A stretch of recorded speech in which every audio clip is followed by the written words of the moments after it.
அனைத்து நண்பர்களுக்கும் வணக்கம். இன்றைக்கி இந்த வீடியோவில் எதை பற்றி பார்க்க போகிறோம்னா, டே சீரியல் ரிவ்யூ பார் நினைத்தாலே இனிக்கும். நினைத்தாலே இனிக்கும்ல பொம்மி சீரியலை பற்றி தான் இன்றைக்கி பார்க்க போகிறோம். அதுக்கு முன்னாடி நம்மளோட சேனலுக்கு முதல் முறை வரையும் நம்மளோட சேனலை சப்ஸ்கிரைப் பண்ணிக்கோங்க. கூட பெல் ஐக்கானை கிளிக் பண்ணிக்கோங்க. இந்த வீடியோ பிடிச்சிருந்தா லைக் பண்ணுங்கள், இந்த வீடியோ பிடிக்கணும்னா டிஸ்லைக் பண்ணுங்கள்.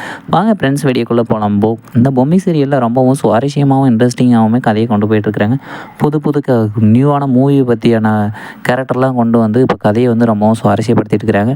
நம்மளோட சாவித்திரிக்கு தினமும் நரக வேதனையை நம்மளோட இருட்டு உலகத்தில் நம்மளோட பொம்மியோட ஆத்மா வந்து கொடுத்துட்ருக்குது.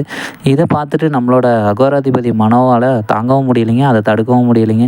அதாவது திருடனுக்கு தேள் கொட்டின மாதிரி பொத்திக்கிட்டு இருக்கிற மாதிரி இவனும் அமைதியாக தான் இருக்கிறான். ஏன்னா வந்து இவனால் பொம்மைக்கிட்ட மோதி சமாளிக்க முடியல. ஏன்னா சிவனோட சக்தியும் அம்மனோட சக்தியும் நம்மளோட பொம்மைக்கு வந்து பாதுகாப்பாக இருக்கிறவள்ளையும் இதெல்லாம் ஒரு பக்கம் இப்படி இருந்தாலே நம்மளோட ராணிக்கு அந்த பக்கம் வளகாப்பு திருவிழாவுக்காக கொண்டு போயிட்டுருக்கிறாங்க. அந்த நேரம் பார்த்து நம்மளோட அகராதிபதி அதாவது போலியான மனோவை தமனா கூட சேர்த்து வச்சுட்ருக்குறாங்க. அந்த மனோ மூலியமாக தெரிஞ்சுக்கிட்டு அதை தடுக்கணும், அதை எப்படியாச்சும் வந்து பொம்மையை லாக் பண்ணணும்னு சொல்லிட்டு புதுசாக ஒரு பிளானை போட்டுட்ருக்குறாங்க. அந்த பிளானை சொதப்பிடுச்சு.